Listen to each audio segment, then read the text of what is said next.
नमस्कार, सत श्री अकाल, राम राम सा, खमाड़ी, वड़क्कम, प्रणाम। आप सभी का ऑल टीम मीडिया में फिर से स्वागत है। हमारे साथ जुड़े हुए हैं बाबा Ramdas ji after a long gap. बाबा जी बहुत बिजी थे और काफी सारी पारिवारिक व्यवस्थाएं थी, बिजी थे परिवार के कामों में। और जगदीप धनखड़ का मैटर ऐसा हुआ कि बाबा जी ने कहा नहीं, ये तो शो बनता है, तो मैंने कहा चलिए करते हैं। A very warm welcome Baba ji. Thank you जी, thank you Gayatri ji, thank you very much. आपके सभी दर्शकों को प्रणाम, राम राम जी। बाबा जी, बहुत सारी बातें निकल कर आ रही है जगदीप धनखड़ के रेजिग्नेशन को लेकर। अब एक बहुत इंपॉर्टेंट मुद्दा आया है जिसका प्रोबेबिलिटी बहुत बढ़ गया है कि अचानक से बहुत लोग कह रहे हैं उन्होंने रिजाइन किया। कल हमारे शो पे एक और गेस्ट आए हुए थे, उन्होंने कहा कि हेल्थ रीजन, पर अब हेल्थ रीजंस की बातें नकार दी गई हैं, माना नहीं जा रहा है कि हेल्थ रीजन है। It is very high profile. Over to you जी। उनसे रेजिग्नेशन लिया गया है, उन्होंने रिजाइन नहीं किया है। और अभी तक जो छन छन के खबरें आई हैं उसमें अभी तक एक बात स्पष्ट हो गई है कि he was hobnobbing with the leaders of opposition और वो सरकार के खिलाफ एक षड्यंत्र में शामिल थे। और सरकार के खिलाफ जो डीप स्टेट का जो षड्यंत्र पिछले कई सालों से चल रहा है वो उनका मोहरा बन चुके थे। और जैसे रजीम चेंज का जो खतरा, दिल्ली को ढाका बनाने वाली जो थ्रेट्स थी, उसमें इनके शामिल होने के समाचार मिल रहे हैं, ऐसा लोग कयास लगा रहे। देखिए, अंदर की होते तो सब ये स्पेक्यूलेशन ही हैं, परंतु जो समाचार मिल रहे हैं और जो सबसे इंपॉर्टेंट बात है, कई लोगों ने इसको पॉइंट आउट किया है और मैं इसका I am a firm believer that he is going to be the next Satyapal Malik for this government. और जिस तरीके से इन्होंने बिहेव किया है, ठीक सत्यपाल मलिक की ट्रू कॉपी निकले हैं ये। और जो जो बातें सत्यपाल मलिक बोलते थे हूबहू वही सब कुछ ये दोहरा रहे हैं और आगे भी दोहराएंगे। आप देख लीजिएगा, ये आदमी खालिस्तानियों की गोद में जाके बैठेगा, ये आदमी जो एंटी जाट लॉबी है उसकी गोद में जाके बैठेगा, उनका स्पोक्स पर्सन बनेगा। ये आदमी सो कॉल्ड फर्जी किसान नेताओं का और किसान आंदोलन का स्पोक्स पर्सन बनेगा। मैंने बोला ना, he is going to be another Satyapal Malik. जी जी बाबा, आप कह रहे हैं कि दुश्मनों के साथ मिल गए थे। जब आप ये कहते हैं तो व्हाट डू यू मीन? दुश्मनों के साथ मिल गए थे, किससे इस इन्होंने मीटिंग की? किसके साथ इनकी वार्तालाप हुई जिसके बेसिस पे आप ये कह रहे हैं? देखिए, ऐसी ऐसे कोई हमारे पास कोई ऐसा तो हमने कोई इनका फोन टैप थोड़ी ना कर रखा है, पर जो इनके क्रियाकलाप हैं, जो इनकी अभी तक की जो गतिविधियां सामने आई हैं,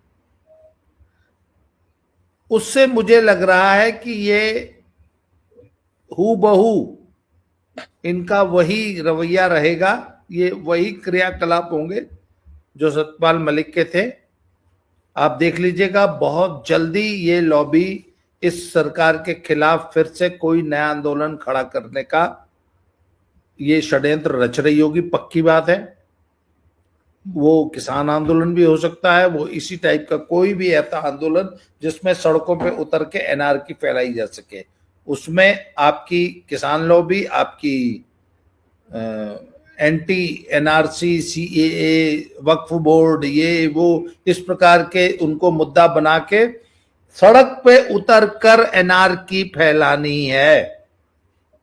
कहा जा रहा है कि जब इनके नए घर का न्यू कॉम्प्लेक्स का इनॉग्रेशन हुआ था तो इन्होंने बुलाया था अरविंद केजरीवाल को और खारगे जी को, और कहा था कि इसलिए बुलाया जा रहा है कि जिससे पार्लियामेंट स्मूथ चले।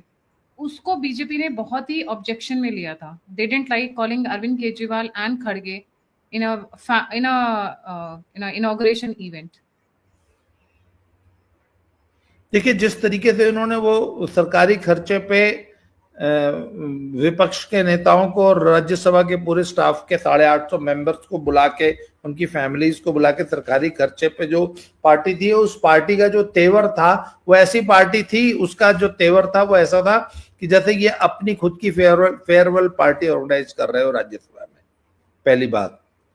दूसरी बात है, विपक्ष के नेताओं से मिलना, उस पर हमें कोई आपत्ति नहीं है, पर उनका जो रवैया था, उन्होंने जिस तरीके से जस्टिस, वो जो शेखर यादव है, उनके खिलाफ महाभियोग चलाने का जो विपक्ष का जो नोटिस था, उसको जिस तरीके से स्वीकार कर लिया, और जस्टिस वर्मा को इम्पीचमेंट का जो नोटिस था उसे स्वीकार कर लिया, जबकि सरकार चाहती थी कि पहले वो लोकसभा में आए, परंतु लोकसभा में आने से पहले ही जो धनखड़ जी ने इसको स्वीकार कर लिया। इसी से सरकार चौकन्नी हो गई थी। सरकार इनको लेके पहले से ही बहुत आशंकित चल रही थी, और जब इन्होंने खड़गे जी को बोलने का मौका दिया, और खड़गे जी तो पूरी अपने उस इनॉग्रल स्पीच में जो है पूरा, जबकि उनको सिर्फ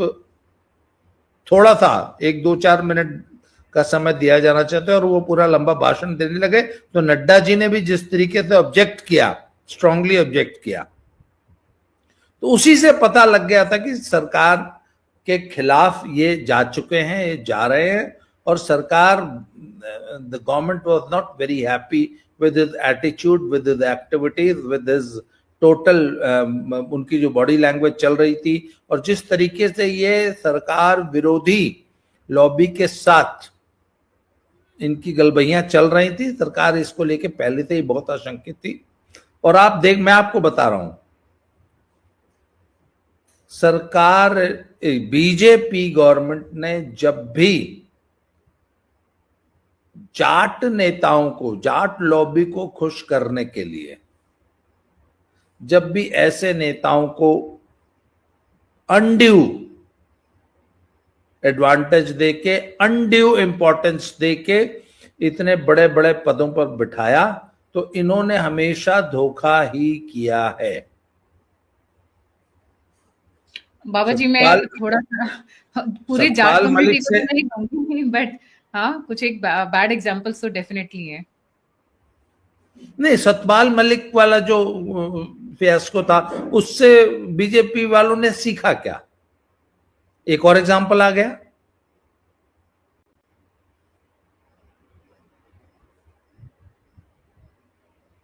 तो आप देख लीजिएगा, he is going to leave a very bad taste in the mouth, और ये आने वाले समय में ये आदमी आपको पूरा खुल के खेलता हुआ नजर आएगा, और सरकार के खिलाफ लॉबिंग करता हुआ ये विपक्ष का सबसे बड़ा मोहरा बन के उभरेगा, और बहुत जल्दी आप सरकार के खिलाफ कोई न कोई एक बड़ा आंदोलन या बड़ा घटनाक्रम होते हुए देखेंगे, और ये आदमी उसके सूत्रधारों में से एक होगा, जिसका नाम जगदीप धनखड़ है। जी, coming to a very important point that has come to my knowledge, क्योंकि आपने जस्टिस वर्मा का नाम लिया। जस्टिस वर्मा के संदर्भ में एक बात कही जा रही है कि 3 रिटायर्ड सुप्रीम कोर्ट जजेस प्रेसिडेंट के met president and complaint against Dhankhar for his remarks demanding FIR on Yashwant Varma ji, जो है, जो जस्टिस वर्मा जी हैं। और उसके बाद उन्होंने ये पूछा कि ये क्या सरकार का ऑफिशियल स्टैंड है? ये यहां तक बात पहुंच गई थी, और वहां पे क्लैरिफाई करना पड़ा कि नहीं, this is not official stand, but Dhankhar just spoke his mind. नहीं, देखिए, इसके अलावा और भी बहुत सारी जो है अफवाहें या चर्चाएं दिल्ली लुटियन जोन में चल रही हैं।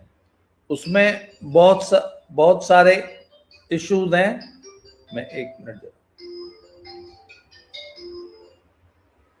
उसमें बहुत सारे इश्यूज हैं कि उनको एयरफोर्स, जो हमारा जो एयर इंडिया 1 है, जो प्रधानमंत्री और राष्ट्रपति के लिए जो ऑफिशियल प्लेन यूज होता है, वो मांग रहे थे ये, और ऐसी इनकी जो भी डिमांड्स थी। कुल मिला के जो कुछ भी हुआ वो सही नहीं है। सरकार की भी किरकिरी हुई है, सरकार की भी किरकिरी हुई है, और आप इतने महत्वपूर्ण देश का दूसरा सर्वोच्च पद पे बैठा हुआ व्यक्ति यदि इतना कच्चा निकल जाता है और इनको यहां तक लाने वाले, इतने इंपॉर्टेंट पोस्ट पर इनको बिठाने वाले जो बीजेपी और आरएसएस की लीडरशिप है, जिसने इनको यहां तक एलिवेट होने दिया, मुझे तो उनके जजमेंट पे भी अब वो होता है कि आखिर ये क्यों सतपाल मलिक और धनखड़ जैसे लोग जो है इनको ये समय से क्यों नहीं पहचान पाए, या इनको एक तो इनका पुराना रिकॉर्ड रख देख लीजिए, ये पहले जनता दल में थे, फिर कांग्रेस में थे, उसी तरह वो सतपाल मलिक को उठा के देख लीजिए। तो ये जितने भी लोग इस तरीके से आए हैं और जिनको भाजपा ने इतने महत्वपूर्ण पद दिए हैं, वो बहुत जल्दी अपनी फितरत, अपना पुराना रंग दिखा रहे हैं। और दोनों शीर्ष पदों पे, बहुत महत्वपूर्ण पदों पे बैठे हुए लोग थे। जब इन दोनों ने जो है बीजेपी की जो अन्य लीडर्स हैं, जो अन्य पार्टियों से आए हुए हैं, उनके लिए भी ये समस्या पैदा की है कि बीजेपी उनको भी शक की निगाह से देखेगी ना। बीजेपी तो अब अपना पूरा फिल्टर लगा के देखेगी कि कौन कौन क्या है, कैसे है। आने वाले समय में ऐसे लोगों को पार्टी में लेने से पहले या महत्वपूर्ण पद देने से पहले भी तो बीजेपी को 4 बार सोचना होगा। जी, आज बड़े दिन बाद चिदम्बरम जी का भी बड़ा बयान आ रहा है और मैं वर्ड टू वर्ड उनको पढ़ रही हूँ and share the screenshot also. कह रहे हैं, धनखड़ को इस्तीफा देना पड़ा क्योंकि वो अपनी सीमा पार कर गए थे और जस्टिस यशवंत वर्मा के खिलाफ प्रस्ताव स्वीकार कर उन्होंने सरकार को चुनौती दे दी थी। इसके चलते ही उनके और सरकार के बीच रिश्ते तनावपूर्ण हुए। इसका मतलब जस्टिस यशवंत वर्मा की पहुंच बहुत ऊंची है और ऐसा लग रहा है कि जुडिशरी चाहे कितने से भी गंदे से गंदा जज हो, उसके साथ वो खड़ी होगी। They will stand with their own skin come what may. Justice Yashwant Verma का तो होना ही चाहिए इम्पीचमेंट, वो तो दूर के, वो तो अलग बात है। बट किस तरीके से जुडिशरी इस मुद्दे पर सरकार को घेर रही है और उनको ब्लैकमेल कर रही है पीछे से। नहीं, ये सरकार की भी मैं तो कहता हूं कमजोरी है। अब सरकार की क्या स्ट्रेटेजी थी जिस वक्त ये नोटों के जले हुए बंडल बोरियों में जब ये केस पकड़ा गया था, तब सरकार ने आखिर दिल्ली पुलिस को किसने निर्देश दिया कि वो तो जो जले हुए बंडल थे नोटों के, वो तो प्रूफ था ना, वो तो एविडेंस था। उस एविडेंस को किसने डिस्ट्रॉय किया और डिस्ट्रॉय क्यों होने दिया गया? दिल्ली पुलिस को किसने इंस्ट्रक्शन दी कि उसको खुर्द-बुर्द कर दे? तो आखिर सरकार को वहां बेहतर प्रबंधन करना चाहिए था और तभी निर्णय लेना चाहिए था। और जुडिशरी का भ्रष्टाचार पूरे देश ने देखा है और पूरे देश में इस चीज को लेकर निराशा है। और जो अपर जुडिशरी है, जो हमारे जो बड़े जज साहब लोग हैं, उनका व्यवहार अगर इस तरह का होगा, मतलब वो कहते हैं ना कि seizures wife should be above suspicion. यहां तो सीजर की बीवी सबसे बड़ी चोर निकल गई। आप बताइए, वो एक जस्टिस निर्मल यादव थी, उसके घर जो पैसा जा रहा था वो एक दूसरी जस्टिस निर्मल कौर के घर पहुंच गया। उसमें क्या हुआ आप बताइए? वो जस्टिस निर्मल यादव एकदम बाइज्जत बरी हो गई। आपका ये जज सरेआम बेशर्मी से कह रहा है कि मेरे घर होकर रुपया बरामद हुआ तो इसका मतलब ये थोड़ी ना है कि मेरा है। तो किसी भी आतंकी के घर अगर AK-47 बरामद होती है या बम बरामद होता है तो RDX बरामद होती है, तो आप उसको किस आधार पे पकड़ लेंगे? उसके घर से अगर कोई चीज अगर किसी आदमी के पास ड्रग्स बरामद हो रही है तो आप, ये तो यही बात हो गई कि अगर जस्टिस वर्मा के घर मिला हुआ पैसा से जस्टिस वर्मा दोषी नहीं है, तो अगर किसी की गाड़ी में ड्रग्स मिलती है तो वो क्यों दोषी है भैया?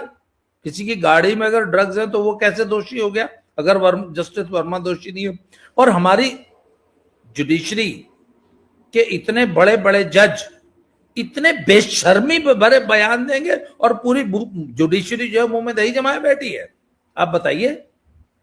सर दही नहीं जमाई, उनके साथ खड़ी हुई है, उनके साथ लड़ रही है, उनके साथ खड़ी है और सरकार के खिलाफ लड़ रही है। बेशर्मी की हद।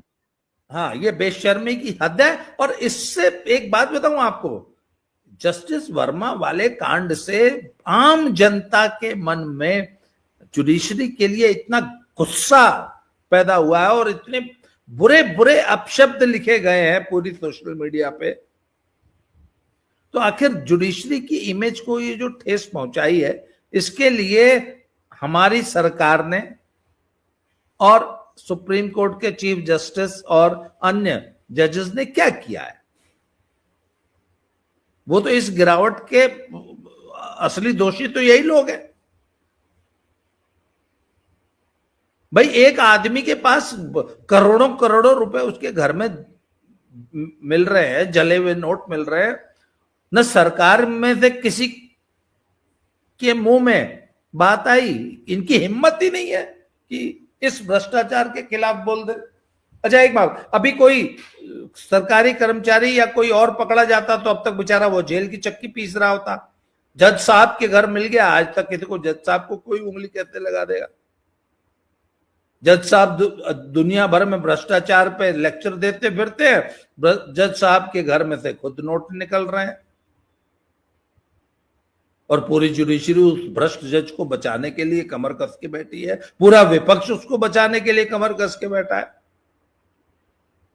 पूरी जम के राजनीति हो रही है एक भ्रष्ट जज को बचाने के लिए।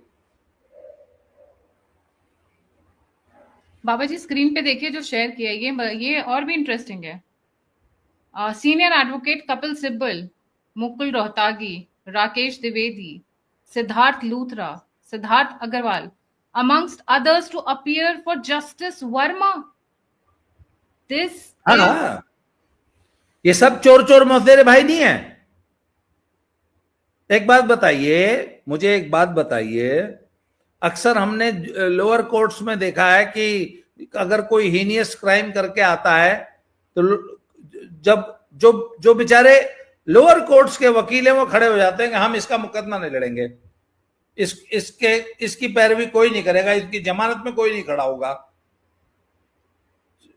ये इतने बड़े बड़े वकील हैं, ये इसकी पैरवी कर रहे हैं, इस करप्ट, इस महाभ्रष्ट आदमी की। इनको शर्म नहीं आती? पब्लिक को इनसे सवाल पूछना चाहिए कि तुम एक महाचोर, महाभ्रष्ट जज, जिसे अब तक जेल में होना चाहिए था, उसकी पैरवी करने के लिए इतने सारे लोग मिलकर खड़े हो रहे हैं। क्यों भैया, इसने ऐसा क्या काम किया है? क्यों इसको बचाया जा रहा है? अच्छा, टिट फॉर टैट इन्होंने क्या किया, आपने सुना होगा क्या हो रहा है पार्लियामेंट में।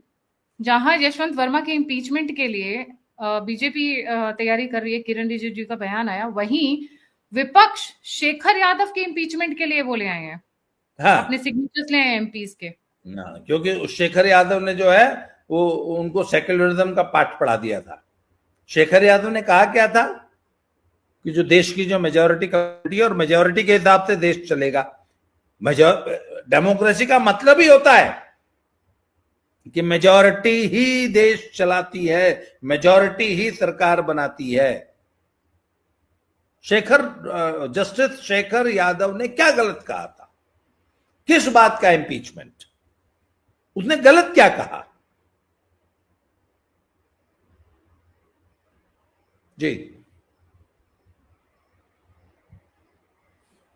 आते सबसे इंपॉर्टेंट सवाल पे, और जो कि बहुत इस वक्त घूम रहा है सोशल मीडिया।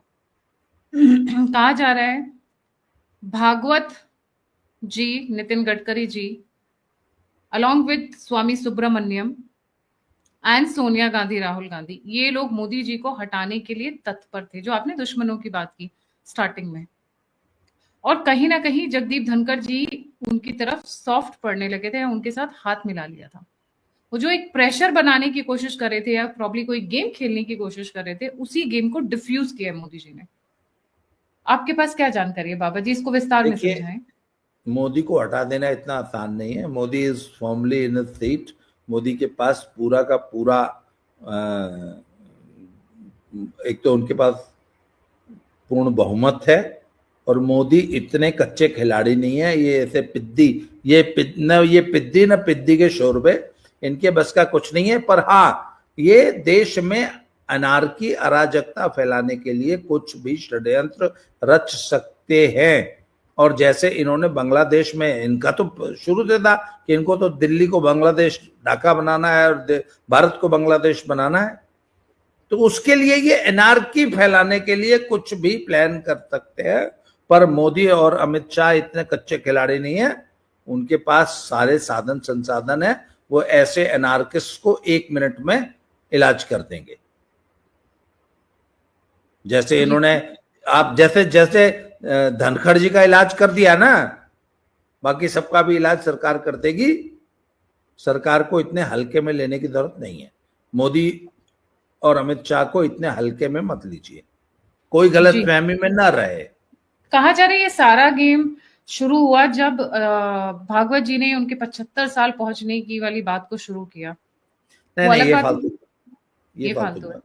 और उसके बाद फिर नितिन गडकरी जी के कुछ एक स्टेटमेंट्स आए। ये सब भी, ये नितिन गडकरी के खिलाफ, ये नितिन गडकरी को आगे करके एक लॉबी है जो आज से नहीं, मैं तो पिछले 7 साल से ये सुनता आ रहा हूं। आपको याद होगा 2019 में तो यहां तक खबर उड़ा दी गई थी कि नागपुर से नितिन गडकरी को हराने की तैयारी कर ली थी मोदी और अमित शाह ने। तो फिर संघ ने जो है वो अपना इंटरवेंशन करके किसी तरह जो है, ये इस प्रकार की अफवाहें थी। तो गडकरी जी के खिलाफ तो अनावश्यक तूल ये देते रहते हैं, उनको अपनी राजनीति का मोहरा बनाते रहते हैं। हाँ, गडकरी जी स्पष्ट बोलते हैं और बेलाग बोलते हैं, मंचों से सच्ची बात बोलते हैं। वो बहुत ज्यादा पॉलिटिकली करेक्ट होने की या बहुत नफासत से नहीं बोलते हैं, स्पष्ट वक्ता है, बहुत अच्छी बात है, बोलना चाहिए। तो ये खामखा गडकरी जी को एक मोहरा बना के जबरदस्ती की राजनीति करते और कुछ नहीं। व्हाट अबाउट सुब्रमण्यम स्वामी, क्योंकि उन्होंने भी कहा था मोदी अगर 75 साल होने के नहीं हटेंगे तो हम हटा दिए जाएंगे। वो कैसे हटा दिए जाएंगे, मैं ये समझना चाह रही थी। यार एक बात बताऊं, मुझे तो आज तक ये समझ में नहीं आया कि इस सुब्रमण्यम स्वामी जैसे लूज कैनन, 2 कौड़ी के टच्चे बेपेदी के लोटे को कौन लोग सीरियसली लेते हैं। जिस आदमी का कोई दीन मान है ही नहीं, वो कब किसके साथ जाके बैठ जाएगा, कब किसके खिलाफ हो जाएगा, कब किसके पक्ष में हो जाएगा, कब किसके तलवे चाटने लगेगा, कब किसी को गाली गलौज करने लगेगा, कब अनर्गल बयानबाजी। तो he should not be taken seriously. वो इतना गंभीर आदमी, इतना वजनदार आदमी नहीं है। उसको उसको उसको तो मेंशन करने की भी जरूरत नहीं है। फिर मेंशन, फिर किसके साथ है दुश्मनों में? क्या अरविंद केजरीवाल, खरगे, राहुल गांधी, सोनिया गांधी, किसके साथ? क्योंकि ये एक बहुत शॉकिंग डेवलपमेंट हुई है। पीछे बहुत कुछ चल रहा था, लग रहा था कि पीछे डेवलपमेंट्स हो रही हैं कि ऐसा कैसे हुआ कि धनखड़ जी जो कि ना आरएसएस बैकग्राउंड से हैं, जिनका ठीक है वेस्ट बंगाल में थे, उनको बिना बहुत ऑपोजिशन के बाद भी लाकर उन्होंने वाइस प्रेसिडेंट बनाया। तो पलट कैसे गई? ये चीज बड़ी उलझन दे रही है। कैसे बदल गए? क्या प्रलोभन था या क्या मानसिकता थी? जी, एक बात बताऊं, जाटों का नेता बनने की होड़ मची है। जाटों में एक जबरदस्त लीडरशिप क्राइसिस चल रहा है इस समय। इस वक्त हरियाणा में स्पेशली कि जाटों का नेता कौन। हरियाणा के इस चुनाव में आपने देखा होगा कि जाटों की सारी लीडरशिप जो पुरानी थी वो नेस्तो नाबूद हो गई। जितने थे सब हार गए। जयंत चौधरी बीजेपी में चला गया। तो चाहे वो हरियाणा के जाट हो, चाहे पश्चिमी उत्तर प्रदेश के जाट हो, चाहे राजस्थान के जाट हो, चाहे पंजाब के जट सिख हो, इनमें लीडरशिप की एक बहुत जबरदस्त क्राइसिस चल रही है। और जो वर्तमान लीडर हैं उनका कोई वजूद बचा नहीं। तो कुछ लोगों के मन में ऐसी महत्वाकांक्षाएं निश्चित रूप से जागृत होती होंगी। आज ही मैं एक और ऐसा ही है कि आवारा एक है, एक चौधरी करके, वो ना उसने एक नया ही शगुफा छेड़ रखा है कि हम तो जी ऑटोनोमस जाट लैंड बनाएंगे। वो उसका भी नक्शा में देख रहा था।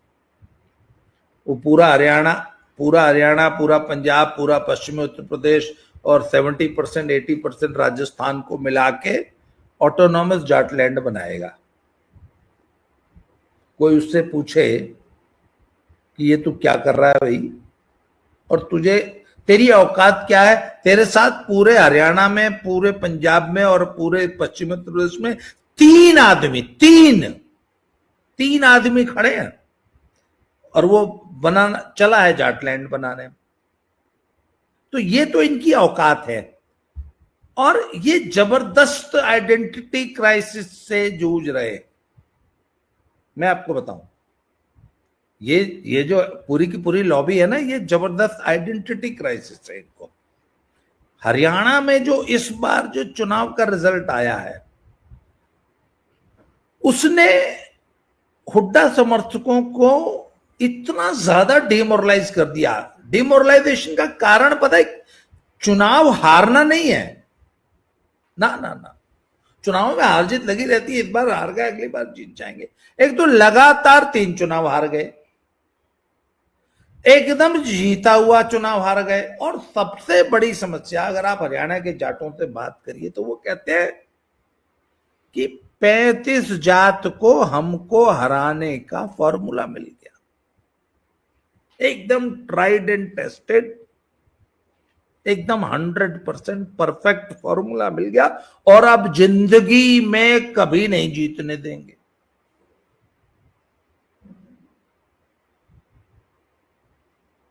उधर पंजाब में जो सत्ता है वो जट सिखों के हाथ से खिसक के अब नॉन जट्स और हिंदू और दलितों के हाथ में आने जा रही है। आने वाले समय में बहुत जबरदस्त चर्निंग चल रही है।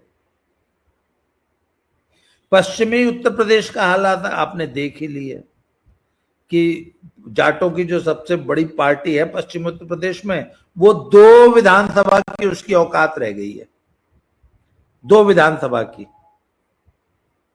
तो ऐसे में जब ये लीडरशिप का क्राइसिस होता है तो जगदीप धनखड़ जैसे लोगों के मन में ये लालच पैदा करना आसान हो जाता है। जी आप जाटों के एक छत्र नेता हो जाओगे 4 राज्यों के। इतने बड़े तो चौधरी देवीलाल और चौधरी चरण सिंह भी नहीं थे। गायत्री जी, आप मेरी बात को जरा ध्यान से सुनिए। उनको जो लुकमा दिया गया ना, पूरा राजस्थान, पूरा हरियाणा, पूरा पंजाब, पूरा पश्चिमी उत्तर प्रदेश, इतने बड़े तो देवीलाल और चौधरी चरण सिंह भी नहीं थे, जितना बड़ा इनको दिया हुआ कि आप तो जी जाटों के एक छत्र नेता हो जाओगे। और कांग्रेस पार्टी और इंडी अलायंस ये चाहता है कि किसी तरह अगर ये सारे के सारे जाट लॉबी अगर बीजेपी के खिलाफ हमें मिल जाती है और एक कोई व्यक्ति मिल जाता है जिसके पीछे ये सब लोग चल पड़े, तो ऐसा उनको एक लालच दिया गया हो सकता है। मैं ये मेरा एक एनालिसिस है।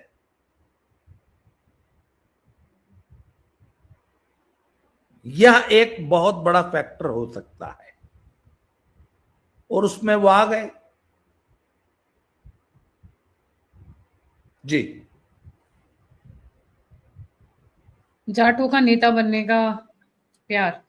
इसके अलावा कहा जा रहा है, इकोनॉमिक टाइम्स से एक मेरे पास रिपोर्ट है, ये जो बाबा जी मैंने आपके साथ शेयर की थी, उसके हिसाब से कहा जा रहा है कि Jagdeep Dhankhar reportedly demanded presidential level protocol during foreign visits. जब भी ये विदेश जाएं तो जैसे जो ट्रीटमेंट प्रेसिडेंट को दिया जाता है वही इनको भी दिया जाना चाहिए। अभी जैसे एयरफोर्स वन की बात की मैंने, upgrade from small Embraer aircraft to Air Force One. और सूट अपग्रेड करना जहां पर भी हो जाए, स्पेशली ड्यूरिंग तेहरान विजिट उन्होंने इस पे बहुत रकस मचाया था। और फिर ये जो बाकी की चीजें निकल कर आ रही हैं, मतलब आप ऑलरेडी कंट्री के टॉप मोस्ट पोजीशन पर हैं और आपको ऑलरेडी सारी फैसिलिटीज मिल रही हैं। President, vice president, prime minister, कुछ तो थिन लाइन डिफरेंस होगा, उसको बढ़ा चढ़ा के डिमांड करना, I don't think it's a good thing. But coming to the next, इस वक्त जब हम बात कर रहे हैं, मोदी और अमित शाह की हाई प्रोफाइल मीटिंग चल रही है पार्लियामेंट के अंदर, एक मतलब एक कॉम्प्लेक्स के अंदर। अब ये किस किस के नाम पर चर्चा चलेगी वाइस प्रेसिडेंट बनने के लिए? नीतीश कुमार का नाम सबसे आगे है, राजनाथ सिंह जी का आगे है, शिवराज सिंह चौहान जी के बारे में भी कई लोग बात कर रहे हैं। आप म्यूटेड हैं बाबा जी, आप म्यूटेड हैं, आपने म्यूट किया अपने आप को जी। पिछले 4-5 राज्यों में जब मुख्यमंत्रियों का चुनाव हुआ था ना, तो आप ये मान लीजिए कि जिसके नाम की चर्चा चल पड़ी वो तो कतई नहीं बनेगा, ये ध्यान रखिए। और कोई नहीं बता सकता मोदी किसको बनाएंगे, क्या निर्णय लेंगे, उसमें आरएसएस की क्या भूमिका रहेगी, बीजेपी संगठन क्या। ये इसलिए मैं तो ऐसी इस कयासबाजी में 1 मिनट भी नहीं लगाना चाहता हूं। ये सिर्फ कयासबाजी है, जिसका कयास लगाएंगे वो बिल्कुल नहीं बनेगा। और बोलो, तो इसका मतलब इसलिए नीतीश इसमें कुमार, टाइम वेस्ट मत राजनाथ, कीजिए। शिवराज सिंह चौहान, नितिन गडकरी कोई भी नहीं बनेंगे, कोई नया धमाका आएगा। हाँ हाँ, कोई नया निकाल के आएगा। इस पर समय मत बर्बाद कीजिए। आई लाइक योर एटीट्यूड कि it's a waste of time कि वो क्या करेंगे। बट जनता तो बहुत विचार कर रही है, मतलब हर कोई it's a very interesting game. देखिए ना, जब से 2014 में मोदी जी आए हैं, politics has become a full time entertainment. हम लोग तो मतलब कभी जिंदगी में इतना पॉलिटिक्स फॉलो नहीं किया जितना मोदी जी के आने के बाद फॉलो किया है। इसका क्रेडिट तो उनको जाता ही जाता है, इसमें कोई डाउट हाँ नहीं है। नहीं, उसका एक कारण और भी है। जब मोदी जी आए तो उसके बाद सोशल मीडिया आ गया इस देश में। तो सोशल मीडिया ने it has really empowered the common man. Social media has empowered me and you. आप बताइए, आज से 15 साल पहले आप सोच सकती थी कि आप एक कितना शानदार चैनल चलाएंगी जिसको सारी दुनिया देखेगी, और मेरे जैसे कभी नहीं। लोग। और मैं अच्छा, पॉलिटिक्स पे डिस्कशन करूंगी, ये तो मेरे मतलब एक मिनट आपको मैं बाइलिंग बताऊं, में भी। हम लोग यूट्यूबर्स हैं, पर मुझे कई बार लोग मिलते हैं, बोले बाबा जी आप टीवी पे आते हैं ना। तो हमारे जैसे लोग वो टीवी पे आने लग गए। ये किसका है? This is the miracle of social media. The social media has empowered us. And information कितना एम्पलीफाई होने हाँ, लग गया, नहीं तो पहले और नहीं, और पहले कितना ऑथेंटिक। मैं आपको बताऊं, सोशल मीडिया की जो सबसे बड़ी ताकत है वो ये है कि आज आप एक काम करिए, एक झूठ बोल दीजिए, 2 मिनट के अंदर 100 कमेंट आ जाएंगे जो आपको करेक्ट कर देंगे और बोला हे झूठ बोल रहे हो, प्रोपेगेंडा कर रहे हो। और सच्चाई with video with proof everything 2 minute के अंदर। तो अब झूठ बोलना और पब्लिक को बेवकूफ बनाना आसान नहीं है। मैं आपको एक छोटा सा क्यों? एग्जांपल दूंगी बाबा जी। हाँ मैंने कल रात को एक वीडियो रिलीज किया लेफ्टिनेंट जनरल विनोद खंडारे जी के साथ में, और उसमें हमने बहुत मतलब ऑपरेशन, जैसे ऑपरेशन सिंदूर के टाइम पे हुआ था कि मल्टीपल प्लान्स बनाए गए थे। कुछ इस डर से भी बनाए जाते हैं कि भाई इंफॉर्मेशन लीक हो जाएगी, और कुछ इस वजह से भी बनाए जाते हैं कि ऑल्टरनेट ऑप्शंस रखे जाते हैं कि जब हम अटैक करने जाएंगे, जब ये प्रहार करेंगे तो उसमें से कौन सा सबसे बेस्ट रहेगा, और अगर हमें शिफ्ट करना है तो कौन सा गियर शिफ्ट कर सकते हैं, सबको टेबल पे लेआउट किया जाता है। और ये बहुत नॉर्मल प्रोसेस है, हर देश ये फॉलो करता है, it is not exclusive to Bharat only. तो खंडारे जी जितना बता सकते थे जो पब्लिक डोमेन में, वो सब बता रहे हैं। नीचे कमेंट में मुझे बहुत डांट पड़ी है, और एक्चुअली में वो डांट मुझे बड़ी प्यारी लगी है। सब लिख रहे हैं कि आप क्यों भारत के सीक्रेट्स पूछ रही हैं, आप क्यों इस तरीके के सवाल पूछ रही हैं।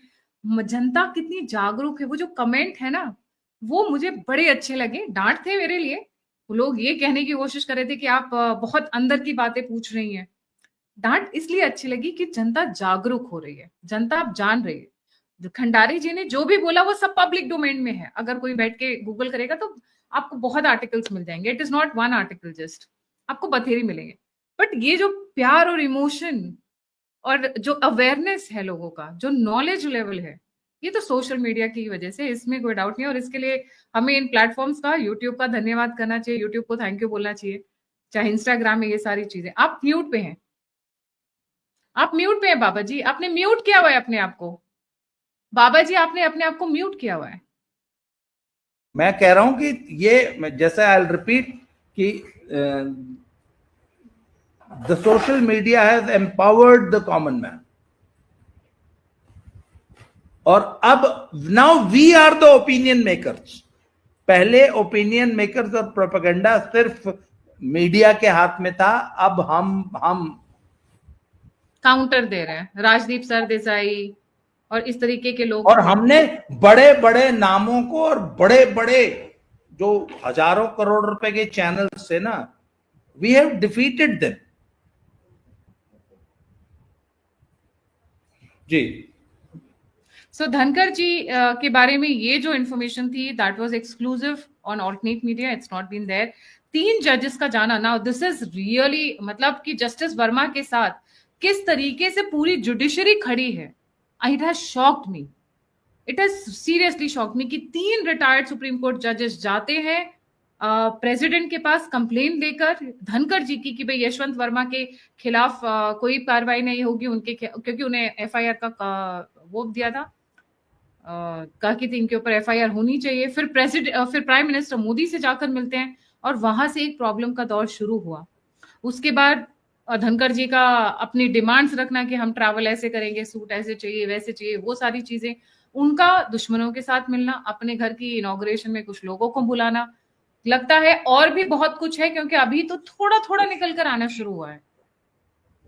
बाबा जी कह रहे हैं कि भागवत जी के स्टेटमेंट के साथ नहीं है, बट हमारे पास और भी गेस्ट आए हैं जिन्होंने इस चीज को बोला है कि भाई भागवत जी का स्टेटमेंट प्लस नितिन गडकरी का और ये सब, इसमें भी इनकी जो भूमिका रही है, जो उनकी करीबी देखी गई है धनकर जी के साथ में, दैट हैज आल्सो एडेड। तो इस्तीफा दिया नहीं है, इस्तीफा लिया गया है, इसमें तो कोई डाउट नहीं है, वो तो क्लियर है, उसमें कोई शक नहीं। इसीलिए मोदी जी का भी जो ट्वीट आया था, बाबा जी आपने पढ़ा होगा, बड़ा ही रूखा सूखा सा ट्वीट आया था, as if like it was just a formality, just a formality. He is very disappointed. और मीटिंग्स का दौर चालू है अभी, जब हम बात कर रहे हैं तो पार्लियामेंट के अंदर एक कॉम्प्लेक्स के अंदर शाह और मोदी जी की मीटिंग चल रही है। इलेक्शन कमीशन ने ऑलरेडी अनाउंस कर दिया है कि his resignation has been accepted and that he is no longer the vice president of India. और जो कॉन्स्टिट्यूशनल लॉज हैं उसके हिसाब से वाइस प्रेसिडेंट की अपॉइंटमेंट जल्द ही की जाएगी। Election commission has also taken out a letter on that. Thank you so much Baba ji for joining. जाने से पहले सभी व्यूअर्स से रिक्वेस्ट है कि प्लीज लाइक, सब्सक्राइब और शेयर करना ना भूलें। अगर आप कंट्रीब्यूट करना चाहते हैं, फीडबैक देना चाहते हैं, मुझसे जुड़ना चाहते हैं, सभी लिंक्स डिस्क्रिप्शन बॉक्स में है और कंट्रीब्यूशन के लिए नंबर स्क्रीन के ऊपर है। इसी के साथ जय हिंद, वंदे मातरम। जय जय श्री राम।